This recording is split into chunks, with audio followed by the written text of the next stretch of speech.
Apa yang akan terjadi dengan timnas Indonesia kalau nanti sampai Selasa besok kalah lagi lawan Bahrain? Dengan ketergantungan si klub soal ball position, sedangkan pemain timnas Indonesia tidak ada pemain yang berteknik tinggi, aku prediksi skornya.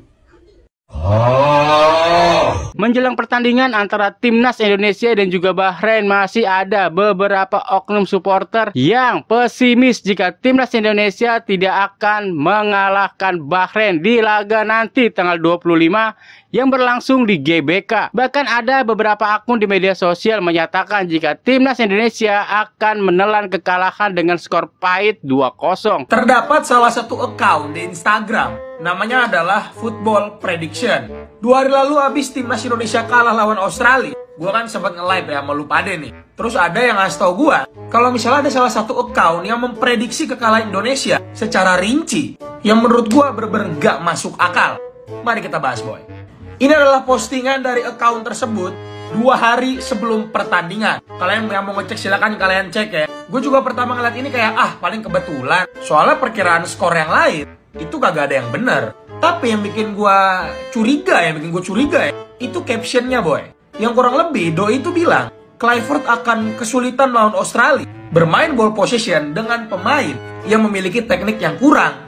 Dan kali ini account tersebut kembali memprediksi pertandingan antara Indonesia dengan Bahrain, di mana Doi memprediksi kita kalah 2-1. Dan captionnya itu kurang lebih kayak gini, boy. Ketergantungan Kluivert yang berlebihan pada penguasaan bola, yang sebelum merupakan tim yang mengadakan serangan balik, meninggalkan terlalu banyak ruang di belakang, karena di belakang mereka kesulitan menghadapi perubahan taktik yang tiba-tiba. Bahrain yang sangat baik dalam counter attack bisa memanfaatkan ini dengan baik, mencetak 2 gol, sementara ruang seperti akhir Indonesia yang terbatas hanya menghasilkan 1 gol. Di sini gue nggak mau berasumsi apa-apa, boy.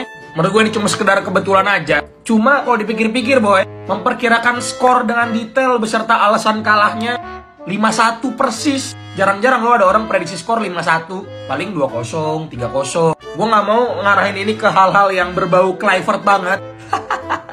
Semoga aja ini nggak terjadi, boy. Gue harap kalian semua kita fokus dukung timnas kita dan pemain bisa maksimal di pertandingan kali ini. Menurut kalian gimana, boy, terkait dengan account Football Prediction ini? Apakah ini semua adalah sebuah konspirasi, boy? Tulis di bawah ya. Terima kasih, boy. Jangan lupa di follow untuk update timnas selanjutnya. Bye. Dengan ketergantungan si klub soal ball position, sedangkan pemain timnas Indonesia tidak ada pemain yang berteknik tinggi, aku prediksi skornya. Serem juga, guys, bikin deg-degan pertandingan nanti. Salam Pancasila.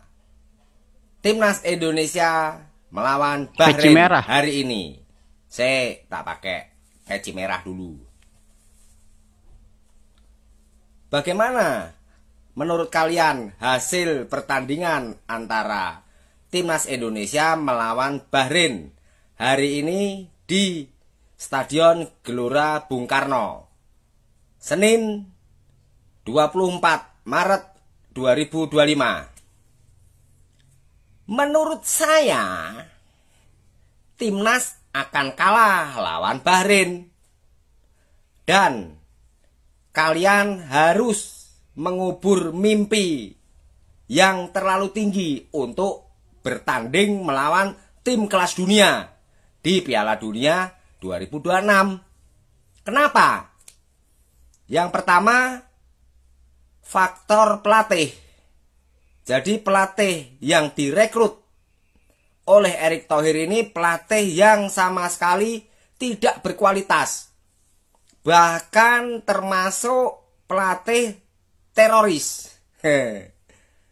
Ya, karena membuat ketakutan. Seluruh rakyat Indonesia dan para pemain ketakutan saat ini. Ya, deg-degan. Karena kemarin malah kalah digunduli, gundul-dul 5-1. Patrick Kluivert ini gak cocok ya. Kenapa dipilih oleh Erick Thohir? Gak tau lah ya. Itu urusanmu lah, sana lah. Nah, faktor kedua adalah Bahrain ini termasuk tim yang kuat. Pada pertemuan melawan Australia, mereka berhasil menang di kandang Australia. Ya, berarti kalau timnas digunduli oleh Australia, ya siap-siap aja. Timnas juga akan kalah melawan Bahrain. Ya, kalau mau coba tebak skor. Ya, coba kalian tebak skor. Yang cocok nanti saya kasih hadiah. Ya.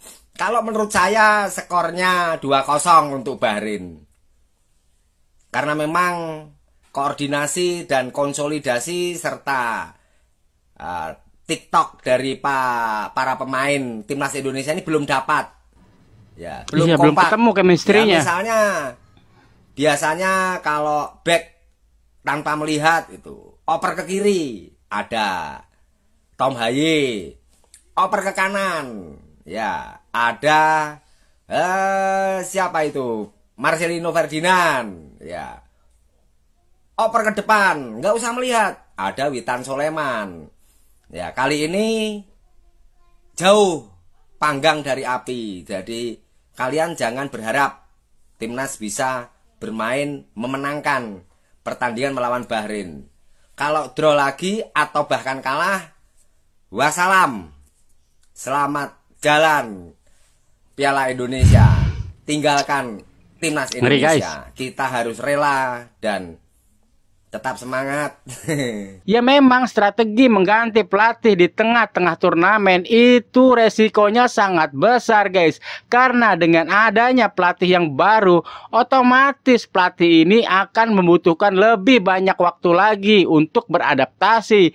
Apalagi Patrick Kluivert ini kan belum memiliki rekam jejak yang bagus sebagai pelatih tim nasional. Timnas Indonesia telah mengumumkan 23 nama pemain yang dibawa untuk melawan Bahrain besok guys. Jadi apakah 6 pemain yang tidak masuk daftar susunan pemain untuk laga melawan Bahrain besok guys? Yang pertama udah pasti Maes Hilgers ya, karena Hilgers memang cedera dan sudah balik ke Belanda untuk recovery.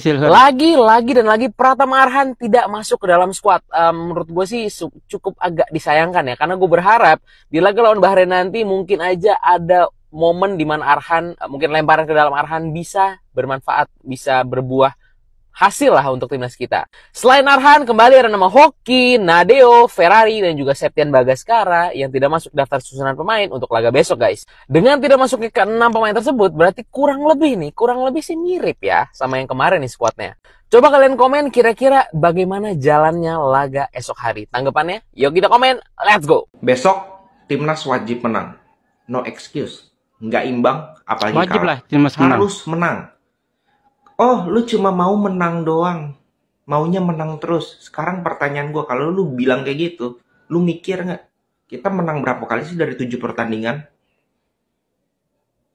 1. Menang sekali. 1 dari 7 pertandingan. Kalau lu menang 6 kali dari 7 pertandingan, terus gue bilang kayak statement, oh timnas harus menang. Baru lu mulai bilang kayak gitu. Karena menangnya udah lebih banyak. Ini baru menang sekali. Itu bukan maunya menang terus, maunya menang lagi dong.